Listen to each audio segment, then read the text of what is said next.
This theory is too relatable for me.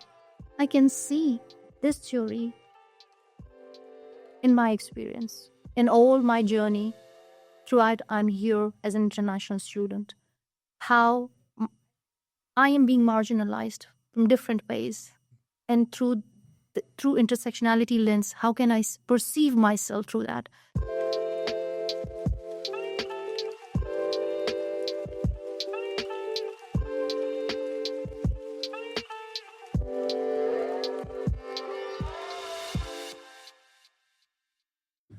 Welcome back to the Say More podcast. I'm your host, Dr. Josh Wallace, and I have an esteemed guest here with me, Sadia. How you doing?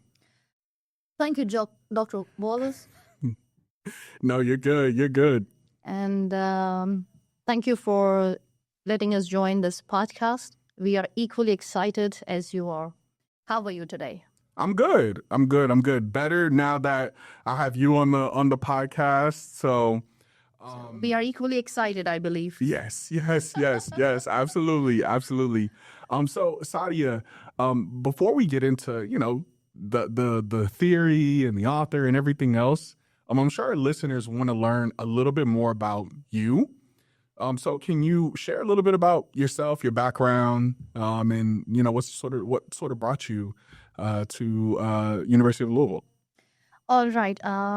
I would love to share my experience briefly. I'm an international student pursuing my degree in college student personnel program. This program is basically both quite meaningful and transformative for me, as I bring a global perspective to the field of students' affairs, as my lived experience is navigating higher education across cultural, national, and sometimes linguistics boundaries too.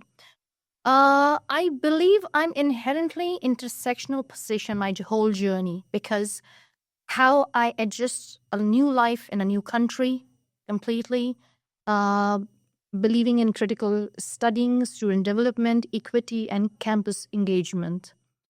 Not only that, it's my first-hand experience to believe that how students campus take care of international students, believing in them, providing the opportunities, support program, and everything.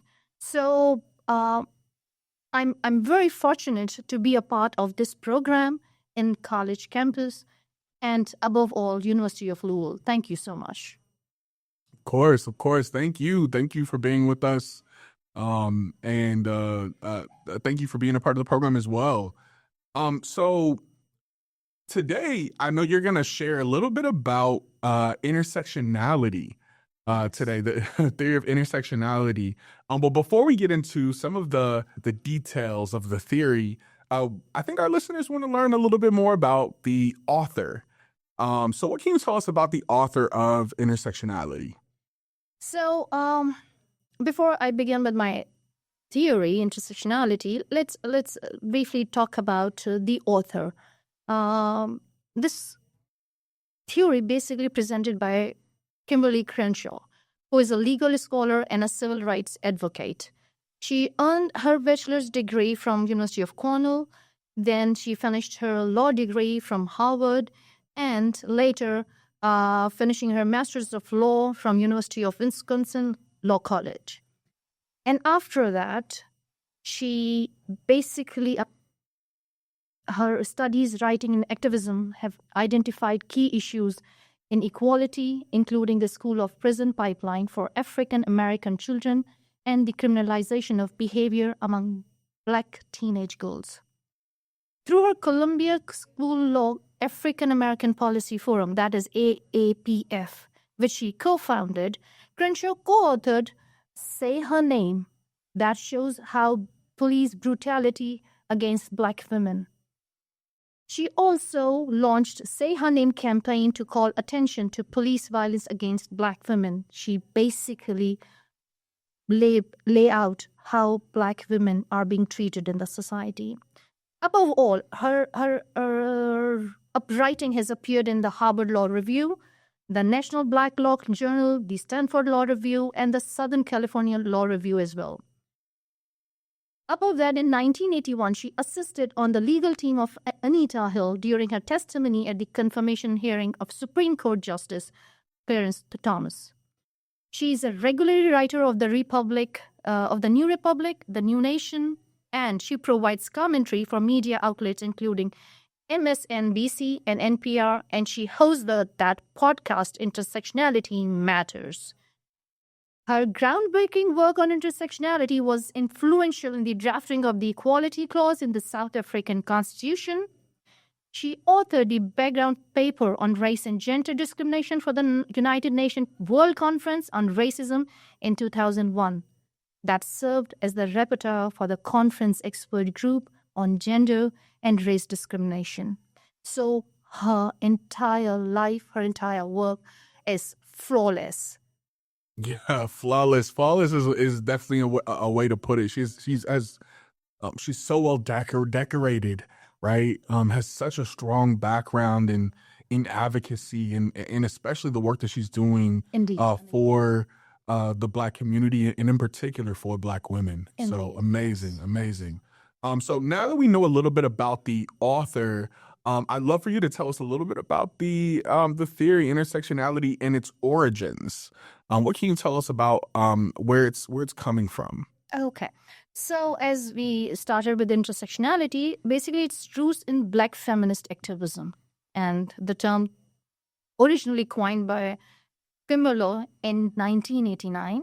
The theory emerged from the experiences and activism of Black feminists who recognized that traditional feminist and anti-racist framework, which often fail to address the unique challenges faced by Black women in the society.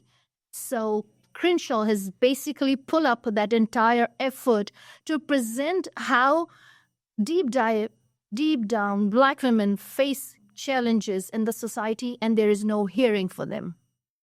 How social identities are being marginalized for all that. So that is her legal framework, which she started up with that. Wow, yeah, thank you for that background. It's very helpful, helpful for myself and also helpful for our listeners who want to learn a little bit more about intersectionality and a little bit about its origins. So now that we've talked about the author, we've talked about the origins of the theory, can you give us some of the main sort of ideas and main claims that Kimberlé Crenshaw is making with intersectionality? All right, let me just briefly outline that what intersectionality presents. It's a framework that recognizes how multiple social identities like race, gender, class, sexuality intersect and create unique experiences of privilege and oppression. That also emphasizes that these identities are not isolated, but interwoven and shape individual and collective experiences. So if we talk about the social inequality, so this theory basically talks about how inequality based on these intersecting identities. This theory also presents that how different combination of identities will have unique experiences of discrimination and advantage equally. Not only that, the theory highlights the importance of understanding the social context of power dynamics that shape individual experiences. I would like to take an example over here, Black women, how they suffer as being Black and women both. We cannot see as one, like that she's a Black woman. No, she has to be categorized as Black as well as woman. The two things that shows her identity as different. As compared to Black men, hierarchy, definitely they are higher than that, as compared to white, whether men or women. So these are the things that she is suppressed, oppressed through these social identities where she has no one to support with. So here Kimberlé has presented his theory that provides a legal framework for those oppressed voices of the society.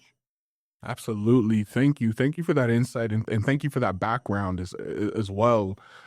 So as we've mentioned in class several times before, all theories have limitations. Intersectionality is no different. So what can you tell us about some of the potential limitations of intersectionality? Indeed, definitely. It's not, nothing is flawless. Everything has come with some revelations, so as this theory. So basically, this theory has failed to identify the structure and fluidity of power relation within capitalism, as well as this failed to document different sides of struggle against majoritarian and dominant identity-based violence, exploitation, supremacy, and discrimination within and outside communities. Usually critics say that intersectionality is just an approach as historical, as it does not look at the roots of the different forms of exploitation within capitalism.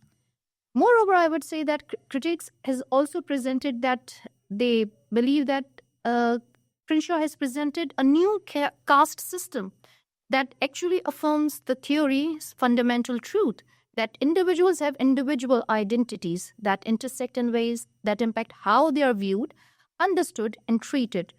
For example, Black women are both Black and women, but because they are Black women, they endure specific forms of discrimination that Black men or white women might not face that. They also argued with that an effort that creates an upturned image that is what is not now. So I believe we need to work more on the limitations for the future studies that creates a whole democratic system for women, specifically for Black. Absolutely.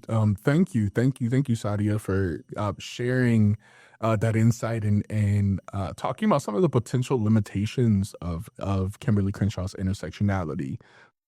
So, as educators, we're always thinking about practice, right? Yes, indeed. Always thinking about practice and how theories can help contribute to practice. And so I'm curious for you, how do you see intersectionality being applied to student affairs and academic affairs practice? Oh, definitely. Dr. Wallace, I won't say that the theory is not being practiced in students' affair body or in students' affair development program. It is indeed.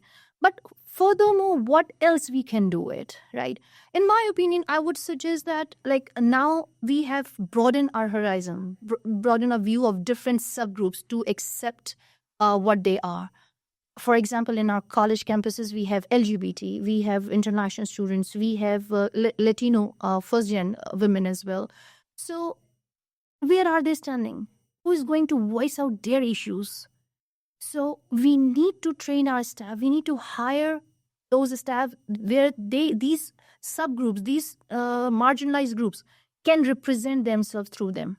For example, how about if we just create our center diverse voices, just to plan events that highlight the experiences of students who hold multiple marginalized identities like Black queer students, first-gen Latino women, disabled international students. If we just create heritage months by acknowledging intersectional narratives throughout the year, we can voice out their experiences and share. Moreover, not only that, I would believe that if we go into academic affairs, how to bring intersectional perspective in curriculum. We can devise some workshops, campus dialogues to explore identity, privilege, and oppression. We can support peer mentoring as well across identities and life experiences. This is how we can accept and explore as well as practice intersectionality in our own college campuses, giving them space and support that we are there for them. Thank you so much, Sadia, for you offer some very robust ways of helping us to think about intersectionality in practice, right? Thank you. So listeners, I'm sorry that's all the time we have today. We'll be back with another session, but I want to thank my esteemed guest, Sadia, for coming and bestowing some knowledge onto our listeners and onto myself. Sadia, any sort of takeaways you want to give the listeners?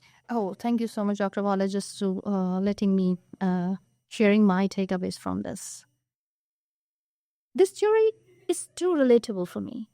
I can see this theory in my experience, in all my journey throughout I'm here as an international student. How I am being marginalized from different ways. And through intersectionality lens, how can I perceive myself through that? Where my limitation, my boundaries are, and I cannot see any legal framework where to voice or where to show my advocacy. How can I use my agency here? I can't. So I can easily relate this whole theory within my own experience as a first-hand experience. So thank you so much, Dr. Wallace, for giving me this opportunity to bring all that, my views on table so that we can go further and do something in future. Thank you so much, Dr. Wallace. Thank you. Very powerful, powerful sort of statement, Sadia. I appreciate that. Well, again, listeners, that's all the time we have today. Until next time, see ya.